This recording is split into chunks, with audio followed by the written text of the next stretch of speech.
India Pakistan کی situation جو آپ نے پچھلے گزشتہ چند ہفتوں میں دیکھی، جو انڈیا پاکستان کے درمیان جھڑپ ہوئی، جو جنگ ہوئی، وہ تو صرف ایک ٹریلر تھا۔ اصل جنگ جو ہے وہ اب شروع ہونے والی ہے۔ یہ الفاظ ہیں تجزیہ کار پیرس مورگن کے، جبکہ پروگرام میں میرے مختلف پروگرامز میں ملک محبوب صاحب مختلف مواقعوں پر یہ کہہ چکے ہیں کہ انڈیا پاکستان کے درمیان جو ایپیسوڈز میں جنگ ہے وہ جاری رہے گی۔ اور آج گجرات کا وزٹ کیا نریندر مودی نے، اور انہوں نے اپنے بیان میں کہا کہ پاکستانی کھانا شانا تو کھاتے رہیں، انہیں گولی بھی ملے گی۔ یہ دھمکی پاکستان کو نہیں بلکہ پاکستان کی قوم کو دی گئی ہے، پاکستان کی قوم کو للکارا گیا ہے۔ انڈیا کی طرف سے ایک وفد آلریڈی انٹرنیشنل لیول پہ کام کر رہا ہے، مختلف ممالک کا وزٹ کر رہا ہے، اور پاکستان کو ٹیررسٹ اسٹیٹ قرار دینے کی کوشش کی جا رہی ہے۔ جبکہ آج بلاول بھٹو کو بھی ایک ٹاسک دیا گیا ہے، میں یہ ان کو جو ذمہ داری جو سونپی گئی ہے وہ یہ ہے کہ انہوں نے امریکہ وزٹ کرنا ہے، برازیل جانا ہے، رشیا جانا ہے، اور پاکستان کا جو نظریہ ہے اس کو پرویل کرنا ہے۔ لیکن سوال یہ ہے کہ انڈیا اور پاکستان کے درمیان جو ڈپلومیسی کے لیول پہ کا آغاز ہو گیا ہے وہ کہاں جا کر ختم ہوگی، اور مودی کی طرف سے جو دھمکی دی گئی ہے، کیا ہماری عید جو ہے 7 جون کو جو ہماری عید ہے، کیا وہ ہماری حفاظت سے گزر جائے گی؟ یہی میرا سوال ہے۔ جی سر، بتائیے گا۔ یہ اللہ کرے گا انشاءاللہ، اور اللہ پہ بھروسہ رکھنا چاہیے۔ یہ ریڈنگز ہوتی ہیں، میں نے آپ کو کافی دفعہ بتایا، یہ کیلکولیشن کا علم ہے، یہ کوئی غیب کا علم نہیں ہے۔ اللہ معاف کرے کہ جو وہ بولتے ہیں اور جو ہم کیلکولیٹ کرتے ہیں ویسے ہی ہو۔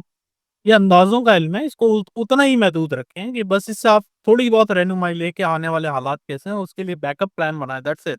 اس کے علاوہ یہ کچھ بھی نہیں کر سکتا، یہ علم جو ہے بس اتنا ہی ہے۔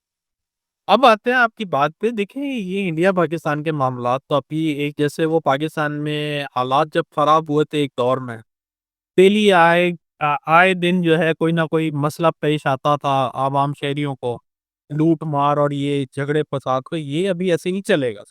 آپ کو بتا دوں، جون جولائی میں چھوٹے موٹے جو ہو سکتے ہیں کلیشز، لیکن مجھے جو میجر جنگ ہے وہ سپٹمبر میں دکھتی ہے، جس کو میں پہلے ہی بول چکا ہوں۔ جس وقت سولر اکلپس ہوگا، لونر اکلپس ہوگا، اس کے علاوہ انڈیا میں مارس کی دشا چلے گی۔ مارس میں نے آپ کو بتا دیا ہے لڑائی جھگڑے کا کارک ہے، وہ ہر وقت لڑائی جھگڑا کرتا ہے، اور اس کو سکون ہی تب آتا ہے کہ وہ لڑے اور جھگڑے۔ تو یہ جو آنے والے 7-8 سال ہوں گے انڈیا کے، وہ آپسی ممالک میں کبھی اس سے پنگا کھولے گا، کبھی اس سے، تو یہ محاذ کھول کے رکھے گا پاکستان کے ساتھ۔ البتہ یہ 1-1.5 سال ہیں جو ٹف گزرنے والے ہیں، اور میں نے آپ کو بتا دیا ہے اس میں سب سے میجر پانی کا پرابلم ہوگا۔ یہ جو ڈپلومیٹک طور پہ لڑ رہے ہیں، مجھے اس کا کوئی رزلٹ نظر۔ سر، سندھ تاس معاہدے کے حوالے سے بھی یہ کہا جا رہا ہے، انٹرنیشنل تجزیہ کار جو ہیں CNN پہ اور BBC پر بات کر رہے ہیں کہ یہ انڈیا نے کیونکہ 3 ڈیمز بنانے کا اعلان کر دیا، ان کی مزدوری دے دیا اور ان پر کام بھی شروع ہو گیا، پاکستان کو قحط سالی کی طرف لے کے جانا چاہ رہے ہیں کہ آنے والے وقت میں پاکستان پہ خدا نخواستہ کوئی قحط یا اس طرح کے کوئی معاملات بنتے دکھائی دے رہے ہیں آپ؟ دیکھیں، پاکستان میں پانی کا مسئلہ ہوگا، میں نے آپ کو پہلے بتا دیا تھا جب یہ مارچ میں سیٹن ٹرانزٹ کیا تھا اسپائسز میں۔ لیکن ان کو جو جنگ کا ریزن بنائیں گے نا، وہ پانی سے ریلیٹڈ ہی بنائیں گے۔ وہ ڈیم بنائے نہ بنائے اس سے ہمارا کوئی کنسرن نہیں، لیکن وہ یہ ایک طرح سے اشارہ کر رہے ہیں کہ ہم نے پانی روکنا۔ اور میں نے بھی آپ کو پہلے ہی بتا دیا کہ جنگ جو ہونی ہے پانی کی وجہ سے ہو، جو اصلی جنگ ہو اس میں پانی سے ریلیٹڈ ایشو، پانی سے ریلیٹڈ حادثات، پانی سے ریلیٹڈ نقصانات، یہ سب کچھ سامنے آئے گا، کیونکہ سیٹن جو ہے ایک سائن میں 2.5 سال بھرتا ہے۔ اب آپ اندازہ لگا لیں، یہ 29 مارچ 2025 کو آیا، یہاں سے 2.5 سال ہو گئے آپ کے، تقریباً یوں سمجھیں کہ 2028 کے قریب قریب جو ہے سیٹن نیکسٹ ہاؤس میں جائے گا۔ تو پاکستان کی جو دشا بھی چل رہی ہے وہ بھی وینس کی 2027 میں ختم ہوگی، تو 2027 تک آپ کوئی بہتری کے امکانات کم ہی دکھتے ہیں۔ اللہ نہ کرے ایسا ہو، لیکن مجھے پاکستان میں بہتری کے امکانات کم لگتے ہیں 2027 سے پہلے۔ 2027 کے بعد پاکستان میں بہت سٹیبلٹی، بہتری، بہت کچھ ہونے والا، آپ فکر نہیں کریں، لیکن یہ 2027 تک کرٹیکل پیریڈ ہے۔ اب وہ ایک مثال ہے نا کہ اگر آپ کو نظر آ رہا ہو روڈ آپ کی خراب ہے، آپ کو سپیڈ اپنی کم کرنی پڑے، کیونکہ آپ کو روڈ تو گزارنی ہے، اور اسی طرح ہمارا پیس رف ہے، یہ فیس جو ہے رف ہے، آرام سے گزاریں گے تسلی سے تو یہ گزر جائے۔ اگر ہم ہڑا ہوڑی اور یہ پالیٹکس کے مسئلے مسائل اور سب چیزوں کو ایک ساتھ ایک ہی جگہ کھول لیں گے تو پھر تو کچھ بھی نہیں ہو سکتا، پھر تو اللہ ہی بچائے ہمیں، اور تو کچھ نہیں کہہ سکتا۔ میرے دو اہم پروڈکشنز کی تھی، اس کے والے سے میں آپ سے بات کرنا چاہوں گا۔ ایک آپ نے کہا تھا کہ آگ لگنے کے واقعات بہت سے آپ کو نظر آئیں گے، دوسرا آپ نے کہا تھا کہ بچوں کے والے سے آپ کو خبریں ملیں۔ اب ان دونوں معاملات کو دیکھیں تو ایک روم کی والدہ آگ لگنے کی روم کی ڈیتھ ہو گیا تھا۔ اس کے علاوہ ایک واقعہ کوئٹہ میں رپورٹ ہوا جہاں سلنڈر دھماکے سے ایک ہی گھر کے تمام افراد کی ڈیتھ ہو گئی۔ اس کے علاوہ فلسطین میں ایک یو این رپورٹ کے مطابق آج ہوا ہے جو بڑا خوفناک تھا، بلاسٹ ہوا ہے اسرائیل کی طرف سے اور فلسطینی بچوں کو جلتے ہوئے دکھا گیا، زندہ جلتے ہوئے دکھا گیا۔ اتنا خوفناک واقعہ۔ بات جو ہے، جو کوشچن میرا یہ ہے کہ یہ سلسلہ کب تک جاری رہے گا؟ 1 مہینے تک، 2 مہینے تک؟ کب تک ہمیں احتیاط کرنی پڑے گی؟ جو ہمارے ناظرین ہیں وہ سن رہے ہیں، آگ کے ریلیٹڈ بھی، اپنے بچوں کے ریلیٹڈ بھی۔ پہلے سر بتائیے گا۔ سر میرے خیال سے یہ پورا سال آگ سے ریلیٹڈ ایشوز آئیں گے، ٹھیک ہے؟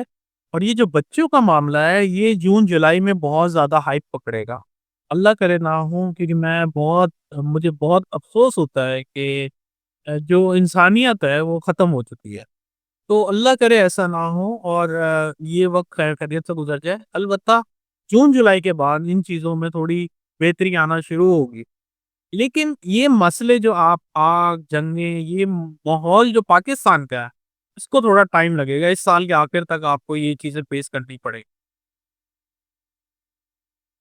ٹھیک ہے سر اور یہ بھی بتا دیجئے، لاسٹ میرا کوشچن ہے کہ جو غزہ اور اسرائیل کی سچویشن ہے وہ بڑے خوفناک مرحلے میں داخل ہو گئی ہے۔ یو این نے اس میں رپورٹ جاری کی ہے اور بتایا ہے کہ بچوں کی ڈیتھس بھی ہو رہی ہیں، اور آج اسرائیل کے وزیر اعظم نے مسجد اقصیٰ کا وزٹ کیا اور اس کے انڈر گراؤنڈ جو انہوں نے سرنگیں بنائی ہیں اس کا بھی افتتاح کیا، اس کو وزٹ کیا۔ یہ معاملات کس طرف جا رہا ہے؟ سر یہ جو اسرائیل اور غزہ کی جنگ ہے نا سر، یہ ابھی مجھے ایسا لگتا ہے 1 ڈیڑھ سال اور چلے گی اور اس میں شدت آئے گی، ابھی اس میں شدت آنا باقی ہے، لیکن انشاءاللہ میری کوشش ہوگی کہ ہم اس کے اوپر پورا ایک پروگرام کریں نیکسٹ میں، تو ہم ان چیزوں کو انکلوڈ بھی کریں۔ ٹھیک ہے، بہت شکریہ سر، آپ نے اپنے قیمتی وقت میں سے کچھ وقت نکالا اور اتنی زبردست پریڈکشنز آپ نے ہمارے ساتھ شیئر کی۔ انشاءاللہ نیکسٹ پروگرام میں ایسے ہی انٹرسٹنگ ٹاپک کے ساتھ آپ کے سامنے پیش ہوں گے۔ اگلی ویڈیو تک کے لیے مجھے اور ملک محبوب صاحب کو اجازت دیجیے۔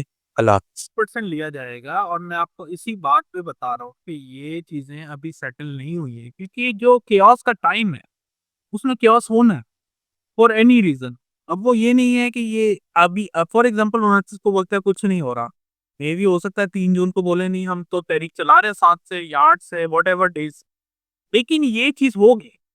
میں آپ کو فائنل ڈیسٹینیشن کا بتا رہا ہوں کہ فائنل ڈیسٹینیشن یہ ہے، اس کے بیچ میں تو ہے سب بیکار ہے، تم باتیں ہیں اور یہ مس گائڈ کرنے کی باتیں بھی ہو سکتی ہیں، یا یہ کہ پالیٹکس میں جیسے وہ بولتے ہیں نا سیاسی بیان، یہ سیاسی بیان بھی ہو سکتا ہے، کوئی بڑی بات نہیں۔ آپ ان پہ غور نہیں کریں، آپ میجر جو فائنل ہونے والا ہے نا اس کے اوپر دھیان دیں۔